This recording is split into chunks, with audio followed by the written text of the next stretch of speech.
This is the Damage Report. Welcome. I'm Ben Gleib, filling in for John Iadarola, who is out today. This is gonna be a wild one. We got some stories that you won't believe, except you will believe them because they're crazily true. And I'm joined to get through the madness by my co-host today. You know this man from the Politics and Paper podcast, and he's a Rebel HQ contributor. It's Jackson White. What's up, Jackson? Man, I'm doing good. It's good to be here. Santa Claus was quite generous. I've been running around with my little nieces. I warned them of reverse Santa Claus. That was hilarious. I was at the breakfast table telling them reverse Santa's gonna come take all their presents if they don't finish those cinnamon rolls. So I've been having a good time, man. That's a great idea. I like that. I like that a lot. Better finish that plate. I like that a lot. I had a great Christmas as a Jewish man. I played tennis and thought about the lack of gifts that I got, but I did get one Hanukkah gift at my White Elephant exchange because we're keeping it simple these days. I got a set of cocktail glasses, which is perfect because I personally need to get drunk to get through the reality that is the world these days. That's a good investment. It has utility, you know what I'm saying? That's a good grown man investment right there. That's a good present. I like it. Thank you for understanding me. You find somebody gets me. I dig it, man. I love it. Let's get into our first story, and it is an intense one. Cruel, dangerous, and shameful. The White House scolds Governor Abbott over Christmas Eve migrant drop-off in freezing temperatures. On Christmas Day, how lovely. An initial 2 busloads of migrants from Texas were taken to local shelters in Washington, D.C., according to an administration official. More buses then arrived outside Vice President Kamala Harris's residence late Saturday evening. A CNN team saw migrants being dropped off, with some migrants wearing only t-shirts in the below freezing weather. They were then given blankets and put on another bus that went to a local church. Temperatures dropped to 18 degrees Fahrenheit in DC. Amy Fisher, a volunteer with the Migrant Solidarity Mutual Aid Network, which has been receiving migrants sent to DC since the spring, said the organization had been prepared for Saturday night's arrival, having been informed about it earlier by an NGO worker working at the border in Texas. The arrivals included asylum seekers from Ecuador, Cuba, Nicaragua, Venezuela, Peru, and Colombia, according to Fisher, who told CNN the buses were supposed to go to New York, but were diverted to DC due to the weather. Busloads of migrants have been arriving in Washington weekly since April. Tatiana Laborde, SAMU First Response's managing director, the nonprofit that's responsible for assisting the migrants, released a statement. Laborde said most migrants were aware of the bus's destinations, and she said about 60% were headed to New York, either to shelters or to stay with friends and family. She described this as a pattern we've been seeing over the past couple of months. Migrants bound for New York City spent 5 days on buses after getting stuck in the winter storm. They were in disarray, including children and a pregnant woman. It was the longest ride that anyone has experienced since the buses started arriving here at the Port Authority, said Malu, who was among a group of volunteers who welcomed the migrants upon their arrival. Their legs were cramped up, hobbling, feet swollen. People were hungry, tired. Really, they were in disarray. Malu recalled that an 8.5-month pregnant woman was among the new arrivals. Luckily, we were able to get her some medical attention. The White House condemned the Texas governor after migrants were dropped off outside the VP's house. Quote, abandoned children on the side of the road in below freezing temperatures. Governor Abbott abandoned children on Christmas Eve without coordinating with any federal or local authorities. A White House representative, Abdullah Hassan, said in a statement, this was a cruel, dangerous, and shameful stunt. As we've repeatedly said, we're willing to work with anyone, Republican or Democrat alike, on real solutions, like the comprehensive immigration reform and border security measures President Biden sent to Congress on his first day in office, Hassan added. But these political games accomplish nothing and only put lives in danger. Another heartless, shameful ploy by the Texas governor, while at the same time, you do understand that their systems are overwhelmed and they have an influx of migrants that they don't know what to do with. And so some part of me understands they're trying to send a message to other parts of the country that don't suffer these consequences directly and say, let's all bear the burden. That is a point I think that has some merit. To do it in this way, to do it on Christmas Eve, to send people to sub-freezing temperatures without the proper clothing, to send people where they don't expect to go, those things are definitely wrong. And it's an issue we have to address as a country. We have not had significant immigration reform in over 30 years. And so both sides claim this is an issue that they want to tackle. The Democrats always claim the high ground on it, and they don't pull stunts like this, but at the same time, they're not getting the job done of passing any sort of meaningful reform. Jackson, I'm curious your take on this. Well, it's one of the interesting things just in terms of how politics works, when we have an issue that's a real issue, but people don't, handle it in a humane way, is that despite the fact that Greg Abbott, sent these migrants in freezing cold temperatures to Kamala's house and all these places, there's really no underlying logic to it other than to virtue signal to the base. However, Republicans are still gonna, gain ground with this. Oftentimes when we see Latinos or different people shifting and voting for Republicans, and it's like, why would they vote for this? Why would they do this? Well, oftentimes it's because the Democratic Party simply isn't stepping in issues that make, whether it be migration issues, whether it be wage issues. Republican Party, they typically will have a chance to say, look what the Democrats did as Biden took that L with the railway unions. So it's the losses like that even though we can point at this and say this was callous, this made no sense, Republicans are still gonna be able to gain ground with this. But also a bigger point is that this is how powerful culture is. This is how powerful rhetoric is, because Greg Abbott, he's just virtue signaling to the base. But because Fox News and these right-wing outlets are constantly dehumanizing migrants, this is what they want to see. So it's just really a sick cycle. But the Democrats aren't stepping up sufficiently to do anything about it. Yeah, it's a strong point, because you just see the effectiveness of the dehumanization of these migrants. It happens all the time. I replied to a very heartless tweet from Tommy Lahren, who I've sparred with and debated many times in the past, who just simply wrote, "You gotta love this. What a Christmas gift for the vice president. Send more." I mean, like they're literally packages and not human beings. Truly disgusting. And we haven't seen the last of it. Thankfully, there are people with a heart on the other side that were able to receive them, give them shelter, give them some warmth, give them some medical attention. And we'll see, hopefully this comes to a head, at least to the end result that we might be able to actually pass some meaningful reform finally in this country. That would be worthwhile.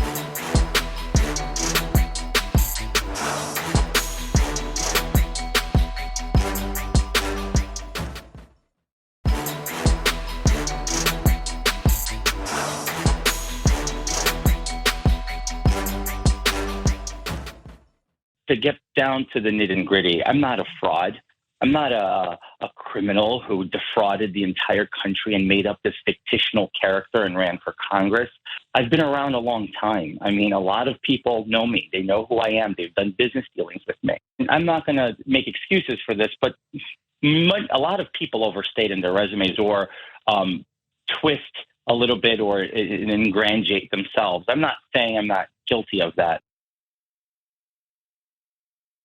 He's not gonna make excuses for it while he lists 47 excuses and also uses 3 words that aren't words there. Let's get down to the nit and gritty of it. I'm not going to ingratiate myself, and I didn't make up some fictional character. He did make up a fictional word, however. That, of course, was Republican Congressman-elect George Santos of New York, admitting he lied about his credentials during a Monday interview with the most reputable source he could choose, the New York Post.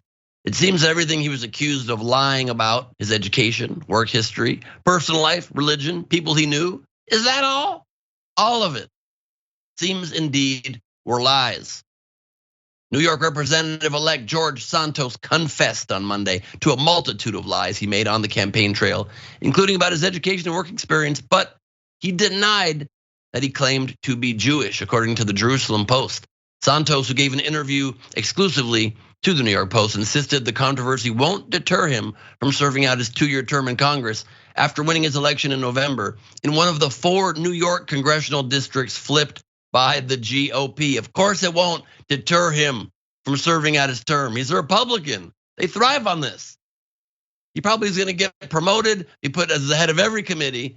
He pulls off lies, he wins elections. This is the gold standard for the modern day Republican Party. He went on and said things he probably didn't even have to say, but he said it nonetheless. Quote, I am not a criminal. This controversy will not deter me from having good legislative success. I will be effective. I will be good. I never claimed to be Jewish. I am Catholic. Because I learned my maternal family had a Jewish background, I said I was Jew-ish.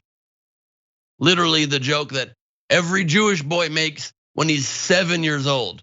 I'm not Jewish, I'm Jew-ish. It's the stupidest statement. This man is an embarrassment. And again, he fits in perfectly in today's GOP. Santos's professional biography was called into question early this month after the New York Times, a slightly more reputable paper, reported that he misrepresented a number of claims, including where he attended college and his alleged employment history with high-profile Wall Street firms. Quote, my sins here are embellishing my resume. I'm sorry, Santos said on Monday. The Times reporting called into question Santos' work history, education, personal life, and involvement with certain charities even.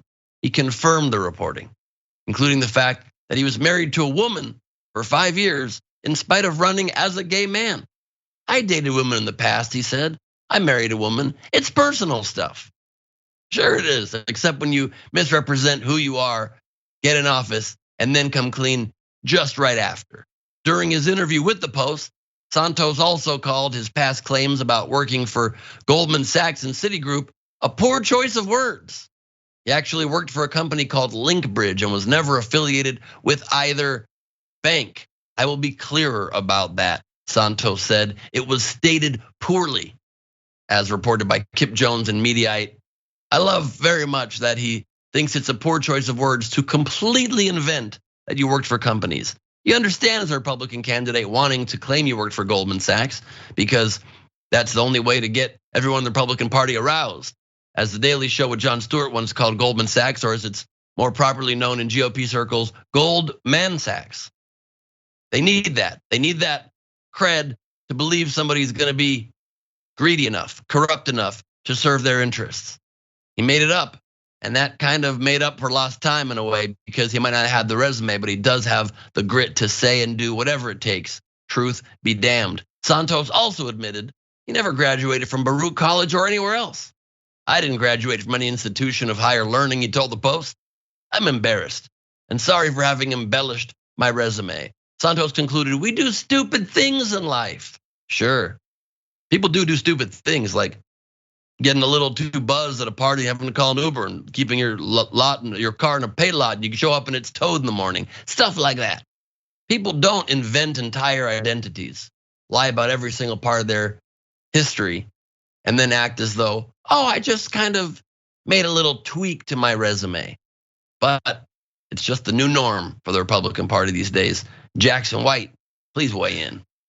Yeah, man, it's like, like everybody lies on their resume. Like maybe, maybe you actually worked at a company for 9 months and you say you worked there for 12 months. That's like the gauge of the normal lying on the resume. But this dude, like, he just threw his name in a like smorgasbord and shook it up with a bunch of random words and whatever like was on the other side.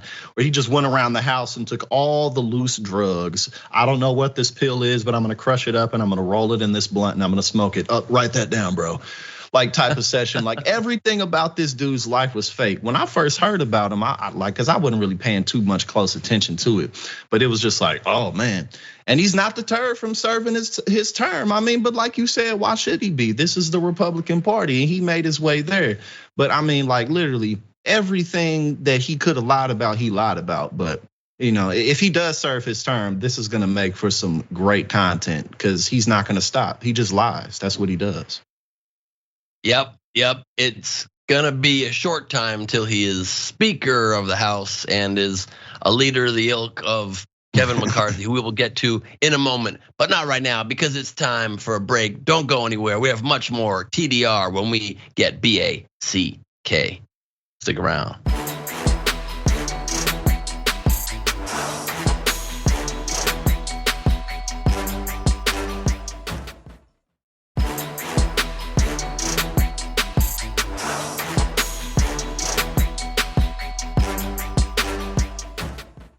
We are back on the damage report. John Iadarola is out. Ben Gleib is in. Jackson White is in. We got quite the show unfolding before your very eyes. Let's start this block with a little Marjorie Taylor Greene. Oh boy. The Congresswoman is suggesting that you, Congressman Biggs, and others are misleading the base. But when I talk to many in Washington, D.C., like Russ Vought, who knows the Hill very well, they suggest that it's the other way around. What's going on here? Well, I love Marjorie, but here, I mean, she's kind of crossed a Rubicon there. She's calling us liars and saying we're misleading. But here's the whole deal. The parliamentary process for electing a speaker goes like this. It's designed for the majority party to win. That's simply the way it's set up. That's why you have the denominator system where it's whoever votes. You got to get a majority of whoever votes, not the body. It's not a majority of the quorum. It's the majority of whoever votes. So if the majority party does what it's supposed to do, they'll win. God, do they have an ability to speak a lot of words that mean a whole lot of zero? That was GOP Rep Andy Biggs slamming Marjorie Taylor Greene over her support for Kevin McCarthy as speaker, but soft slamming her, then saying a bunch of nothing. I love her, but she's crossed a line you cannot return from. But still, I'm in love.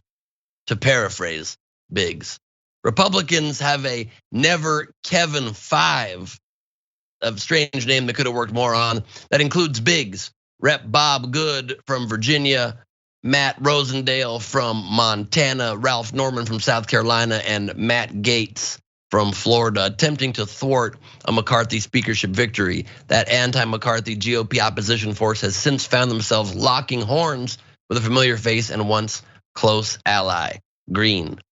Marjorie is not America first, says Stu Peters, far-right radio host, but regrettably a faker and a liar who raised millions claiming she would impeach Biden, and now backs a man for speaker who refuses to impeach Biden. You gotta love how much they want to just get revenge for Trump's 2 impeachments. You're gonna impeach Biden based on what? Based on following the law? Even if you don't think he's accomplishing your policy goals that you wish he was. Impeach him based on what? What has the man done that is against the Constitution, that is against his oath of office? Not a damn thing. Gaetz and Greene are at war over this though, having even posted dueling op-eds. Rep Marjorie Taylor Greene's Twitter with the highlights. Let's start with my dear friend Matt Gaetz. Many of his attacks are comparisons to Paul Ryan. It's quite ironic given Matt's very first vote in Congress was for Paul Ryan as speaker, even when we all knew Ryan would never deliver the MAGA agenda. Why are those 5 lawmakers deceiving conservatives? I've been asking them for well over a month. The truth is they have no plan. It's an empty promise, which is why I'm speaking out. For anyone questioning Kevin, all you have to do is look at his public statements and promises. He's on record with the most conservative plan of any potential speaker in decades, not because he wants the gavel, but because he actually wants to deliver. Wow, that is a load of garbage. All you gotta do is look at his public statements that constantly shift as the man is without any sort of fortitude. And that's the point made moments later in his op-ed by Rep Matt Gaetz. Kevin McCarthy sticks his wet finger in the air to decide what position to take. Leaders don't wait to see what the crowd wants. Leaders also don't take orders from lobbyists. This is who Kevin is.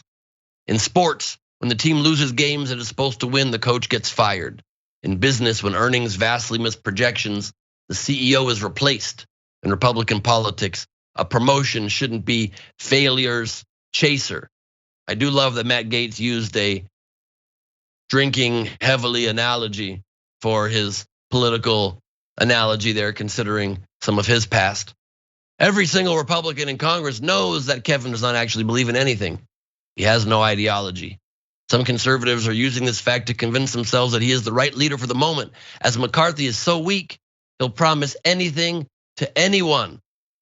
Gaetz also took shots at McCarthy, not alcohol shots, for his relationship with Jeff Miller, a confidant and advisor who is a registered lobbyist for Apple and Amazon. I don't think he minds that he's a lobbyist just for those particular companies he doesn't like. He further blamed the Republican leader for the GOP's disappointing 2022 midterm election results, noting that McCarthy predicted as large as a 20+ seat majority when in reality Republicans will hold the House 222 to 213 and only a 9-seat swing. So you got infighting. You got Marjorie Taylor Greene causing discord and making the Republican Party even less cohesive. You love to see it. Jackson, how happy does this make? Oh, this makes me quite joyous. Quite joyous. My melancholy has fled my spirit. but no, it's just, well, first of all, I love how my man was like, Marjorie Taylor Greene, she's crossed the Rubicon with this because my name's now involved. Like she's never crossed the Rubicon with any of the million other crazy and insane things that she does. But the bottom line is that the Republican Party doesn't have a plan. And, interestingly enough, they defeated themselves. The whole party defeated itself in 2022.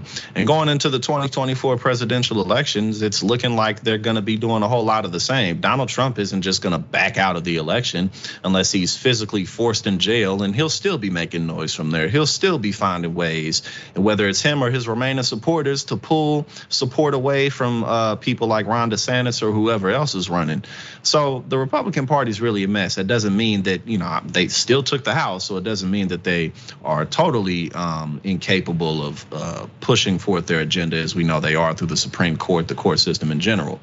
But most of the chances that the Democrats, and more importantly progressives, have moving forward is the fact that the Republican Party is in such a disarray right now. So I say, let's get better candidates in office everywhere we can at every level of government. No doubt, no doubt. And it's just so clear to me as well how blatant the politics is and how much Marjorie Taylor Greene is just more and more ingratiating herself even into the establishment Republican Party. I don't know at this point what's better or worse. Obviously, the less far right that these people become, the better. But at the same time, the more you work within the power structure, the more powerful the structure gets. It doesn't escape my memory that it was just a short while ago that Kevin McCarthy, the man that she is defending so vehemently, took her off all of her committee assignments, stripped her of all power officially in her role for just a large number of incendiary and irresponsible comments. And the tables turn. Politics does make such strange bedfellows. And if I were able to point my Jewish space laser at anybody, it would be at the two of them to get them to work out their differences. It's a peaceful space laser. I don't know if we ever discussed that. Marjorie didn't really explain. It's a laser that brings peace to all the children of all the land, especially. Hippie laser. That's correct. It's a hippie laser. Yeah. It also wraps around trees. It hugs trees. It's very nice. Do you think McCarthy's gonna get the speakership? Is it a foregone conclusion in your eyes, Jackson? Probably so. I mean, the majority. Why wouldn't he? You know what I mean? People have been pushing him for it that way for a while, and it would be rather surprising if he didn't. And it's really not like the Republican Party has any other rising stars that really can compete with just his general establishment within the establishment of the GOP. So, I mean, what are they really? Who else? Matt Gaetz, especially with the case that's still pending against him, just that reputation. Anybody in the Marjorie Taylor Greene camp or the Lauren Boeberts, the Republican Party's not going to make them front facing. They'll take as much advantage of them as they can in terms of just winning elections in districts where they like that. But I mean, come on. And Matt Gaetz and people like him, they know that there's really nobody else with his seniority or authority. So he's just making noise because he can. Yeah, there's rumble, maybe Jim Jordan, and I spell his first name G-Y-M. If you look at his scandals and his past and the cover-ups that he's been part of. The only positive to a Jim Jordan speakership would be that the Republican caucus would save a lot of money on suit jackets. He really does not like to wear a suit jacket. Yeah, I never pointed that out, but you're right. He always looks like I've never seen him in a jacket.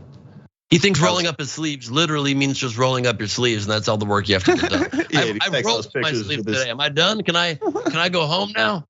And of course, you do see how responsible these actions are, how much of a ripple effect these actions have, rather, in the Republican Party so quickly. Look at Kevin McCarthy, already a man who was very powerful in the Republican Party, and he had it within his power to stop Trump after Jan 6, when he was angry, when he was on that secret recording speaking the truth. He had the ability to crush Trump right then. And instead, when he visited Mar-a-Lago a couple of weeks after the election, he brought him right back into the mainstream accepted Republican Party, and we have to continue living this national nightmare. So it will be frightening to see what a McCarthy speakership will do, but a little bit of comfort in my soul, at least, that the far right doesn't want him to be speaker.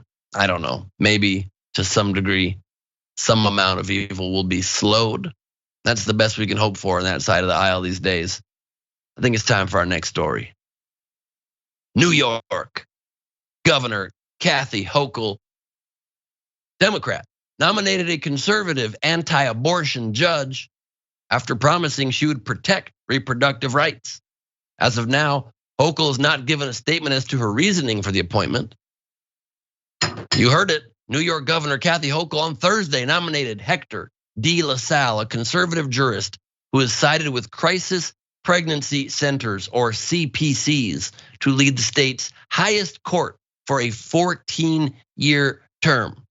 You have to wonder if she's appointing people who support CPCs. Is she on PCP? That's the question going through my mind. It's pure speculation, but I'd like to get to the bottom of it. LaSalle was one of 7 candidates submitted to the governor by the State Commission on Judicial Nomination, but in a Monday letter, nearly 50 law professors urged Hochul to not pick LaSalle to be chief judge of the New York State Court of Appeals because of his, quote, cavalier attitude towards reproductive rights, hostility to organized labor, and a worrying insensitivity to due process.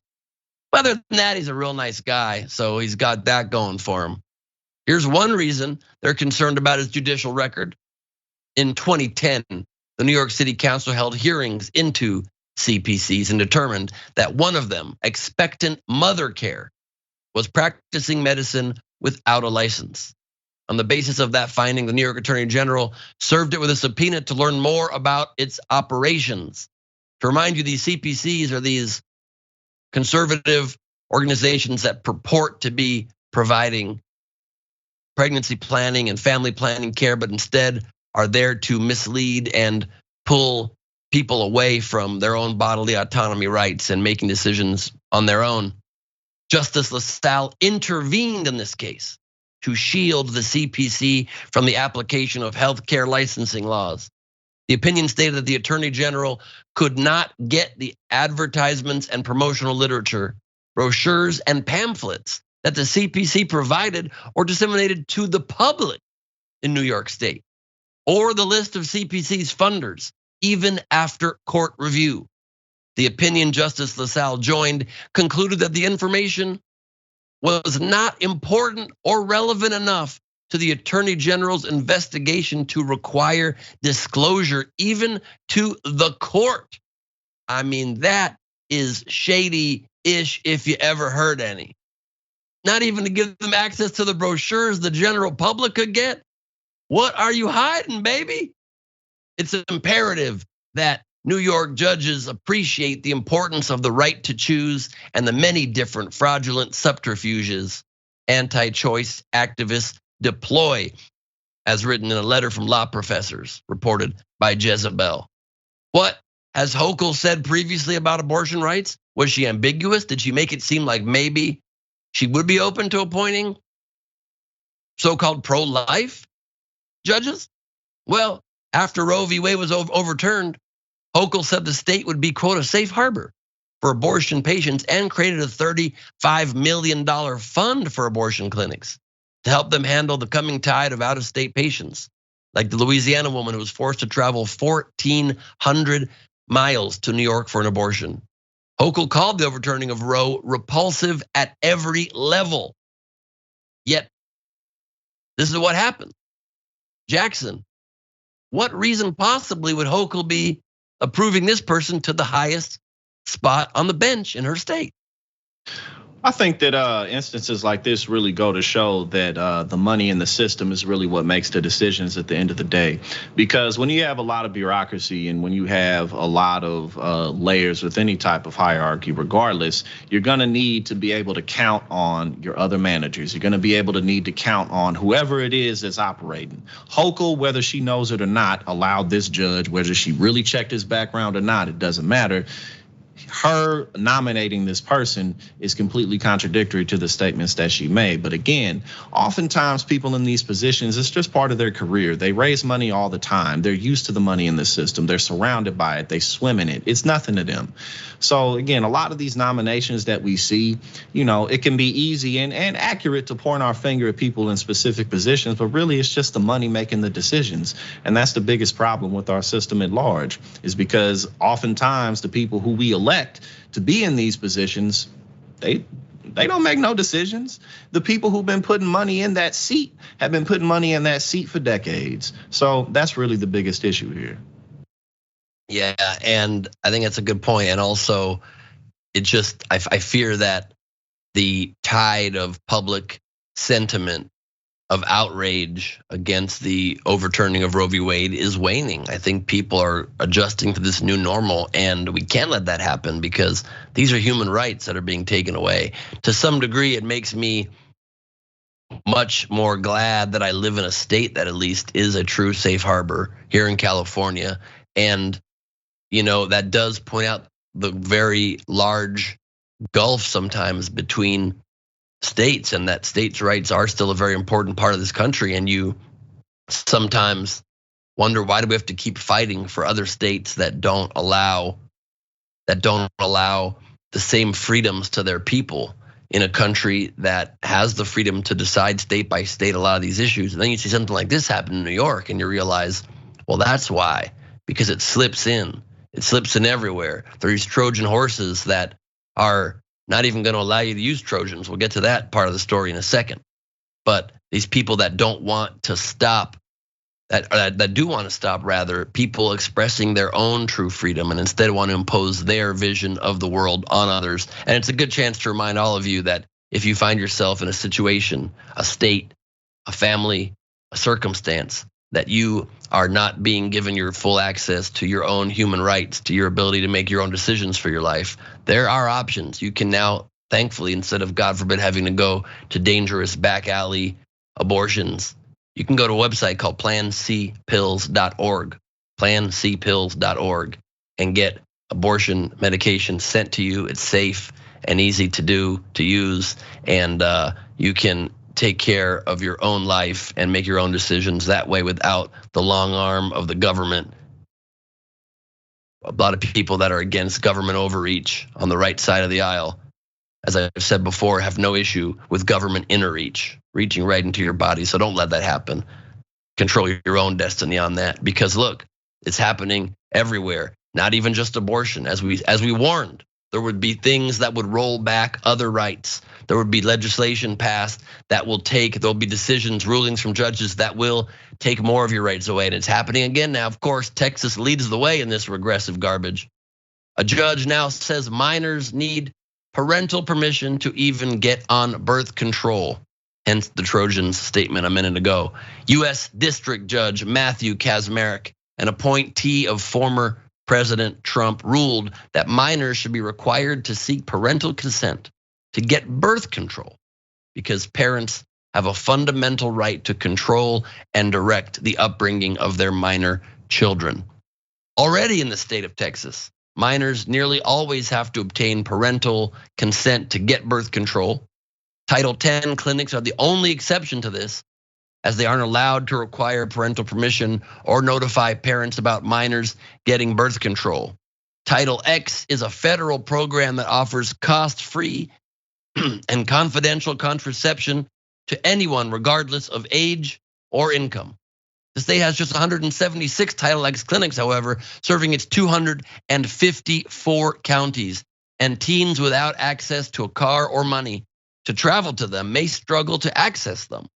This decision from the district court was prompted by a lawsuit from Alexander Deanda, a father of 3 whose complaint says he's raising each of his daughters in accordance with Christian teaching on matters of sexuality, which requires unmarried children to practice abstinence and refrain from sexual intercourse until marriage. Well, good for you and your Bible.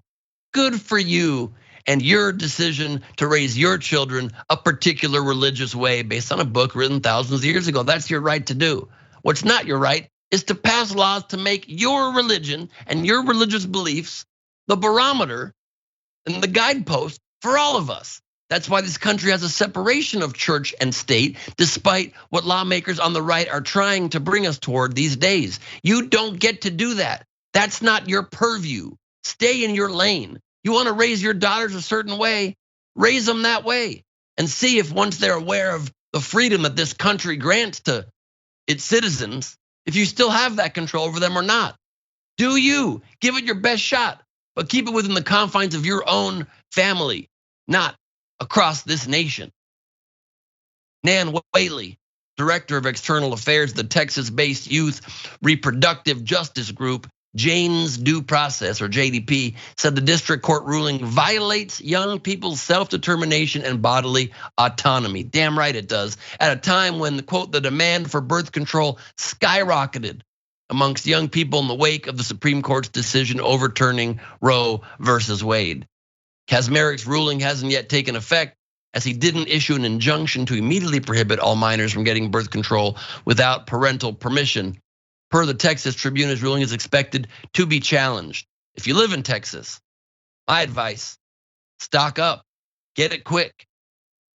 You never know what's gonna happen. You never know what's gonna happen in the country these days when our laws and our rights are being adjusted, restricted, pulled back, taken away at every corner, at every turn.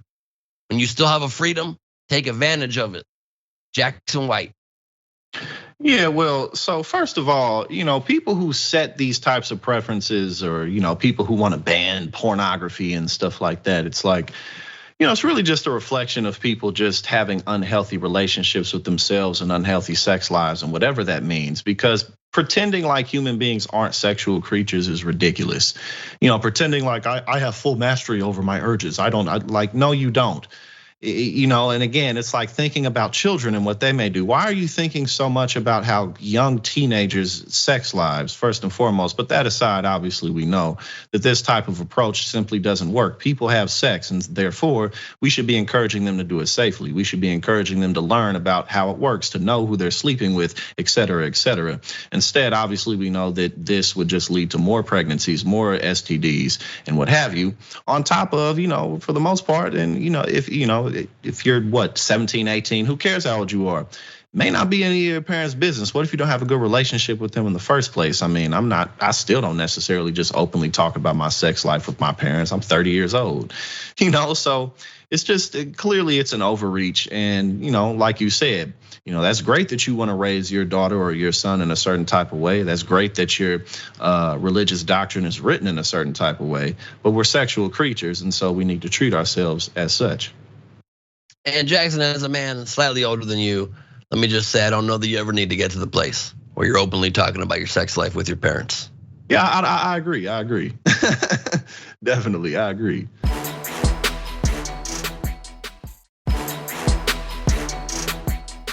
Who could have seen all of this coming? It would be great if we had a leader that was able to see into the future.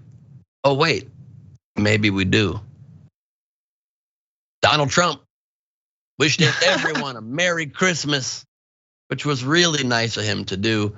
Of course, he did it in the most Trump way ever, posting on his Fisher-Price version of a social network. Merry Christmas to everyone, okay? Including the radical left Marxists that are trying to destroy our country. The Federal Bureau of Investigation that is illegally coercing and paying social and lamestream media to push for a mentally disabled Democrat over the brilliant, clairvoyant, and USA-loving Donald J. Trump. And of course, the Department of Injustice, which appointed a special quote unquote prosecutor who, together with his wife and family, hates, quote, Trump, close quote, more than any other person on earth. Love to all. You gotta love the love to all he throws in there at the end. You also gotta love how Trump will never understand the purpose of quotations, why they're there, or when to use them. Putting your own name in quotes is pretty strange. And also calling yourself clairvoyant is maybe one of the most absurd things ever done by this already absurd, incredibly absurd man. I'd also like to point out his third grade level puns, his garbage pail kids level of insults with names these days. The Department of Injustice. Oh, slam, you reversed it, dog. Way to do it. But clairvoyant takes the cake. This man who's predicted nothing well in his life, as pointed out by Love and Lemonade on Twitter, saying you would think the best clairvoyant would be able to avoid so many bankruptcies. Touche. Or Hoodlum at not Hoodlum, very contradictory handles, saying Captain Gravy Pants is claiming, the best nickname possible for him, is claiming on Trump Social that he's brilliant and clairvoyant. Then he knew he lost the election before anybody else did. It's a strong point. It's a very strong point. Do you think, Jackson, that Trump has clairvoyant powers? Do you think he's suddenly developed an ability to see into the future?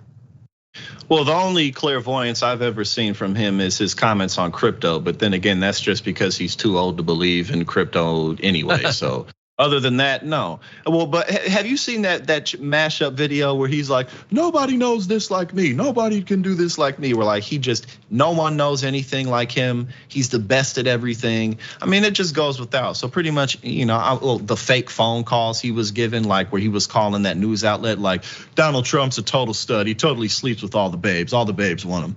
Like, just everything about him. So this is just another example of that. He's just he's a clown. He's a goofball. But America elected him as president. So what does that say about us? It's so true, because with the amount of clownship this man is getting to further levels of clownitude every day, you would think the circus would be more popular when it comes into town. You would think we'd be selling out circuses. Barnum and Bailey would be at the top of the Dow Jones Industrial at some point, because people love a good clown. But maybe it's waning, because a new Fox News poll shows that 58% of voters are not glad that Trump is running again. Only 39% are glad in a very recent poll. So the waning of his popularity at least does seem to be continuing. That is not election winning numbers. Not even glad someone's running. That's not even a vote. That is like glad he's even in the mix, and it's only 39%. Does not bode well for his non-existent, newly relaunched, brand new campaign. And of course, Trump melted down the other day in maybe even next level fashion. Looking at him be real nervous, red in the face, even more than his typical orange, over the final Jan 6 report. Take a look at this. We wanted security, we wanted safety. There was no insurrection, and there wasn't going to be an insurrection. It was made up by these sick people. Nancy Pelosi and the DC mayor refused. If they'd listened to me, my recommendation, none of this would have happened, and you wouldn't have heard about January 6th as we know it. And they didn't discuss the other thing, the reason that everybody went there, the election, which was a corrupt disaster. They did not discuss why the doors were flung wide open for people to walk right in, and they didn't discuss the role of federal informants. Most importantly, the Unselect Committee did not produce a single shred of evidence that I in any way intended or wanted violence at our Capitol. Yes, they did, bro. They provided 800 pages of evidence of that. It's a report. If you knew how to read, you'd be able to brush yourself up on it. You'd have never heard of January 6th, really, except for your tweet saying come to the Capitol on January 6th, it's gonna be wild, or saying let's fight like hell, go down there and fight hard. Or the fact that you, during a press conference, this is an often overlooked fact, when asked if you would commit to a peaceful transfer of power months before the election, said, we'll have to see. No guarantees. I promise a peaceful transfer of power. Okay. I mean, it's unreal that people still, I'm sorry, that hand was too big. It should have looked more like this. I promise a peaceful transfer of power. Okay. I'm the best. I got great big hands, and that's how it goes down. Lawrence Tribe, a Harvard law professor, said Trump's lawyers should consider having him plead insanity at trial when his trial inevitably does come up, which is my favorite thing I've ever heard. Look at the man, more unhinged by the day. You gotta love seeing him squirm. I do indeed. Think about it. Have dreams of sugar plum fairies and Trump squirming while we take a short break. The Damage Report. We'll be right back.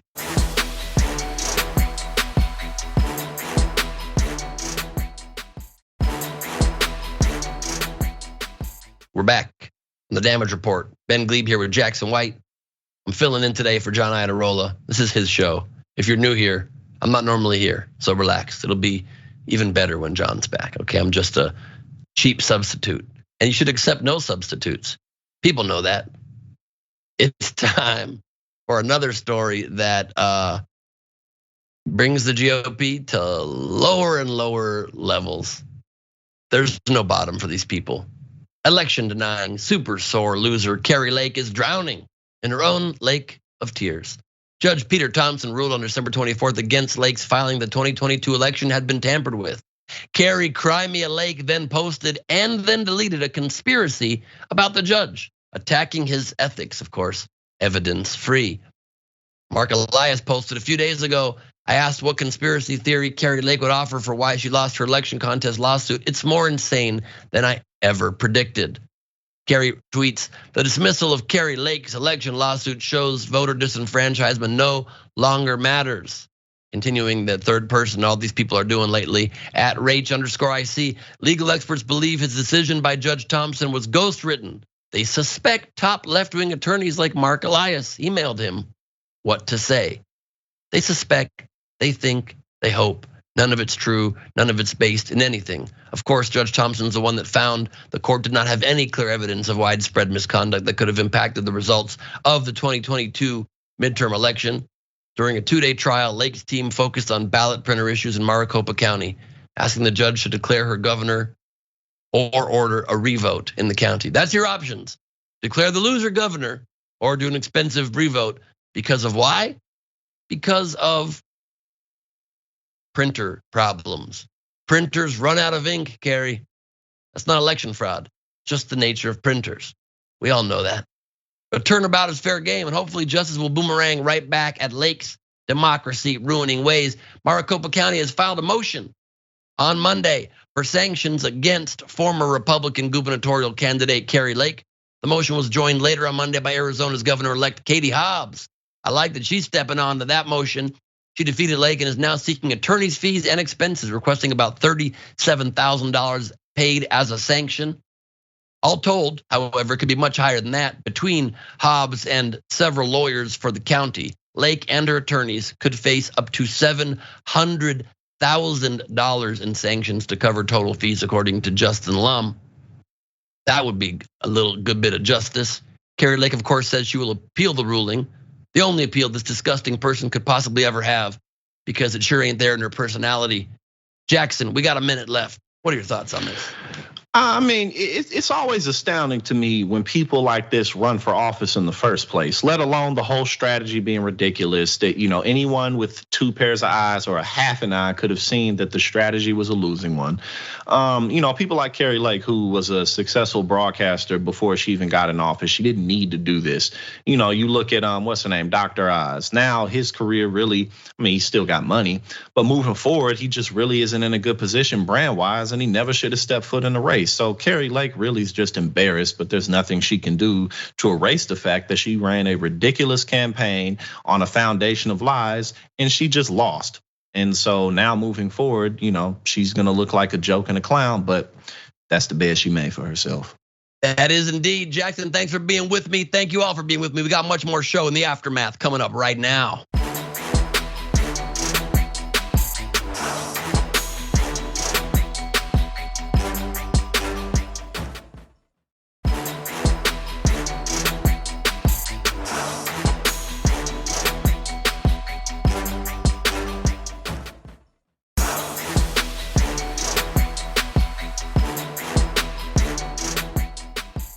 Thanks for listening to the full episode of The Damage Report. Support our work, listen ad-free, access members-only bonus content, and more by subscribing to Apple Podcasts at apple.co/TYT. I'm your host, John Adarola. I'll see you soon.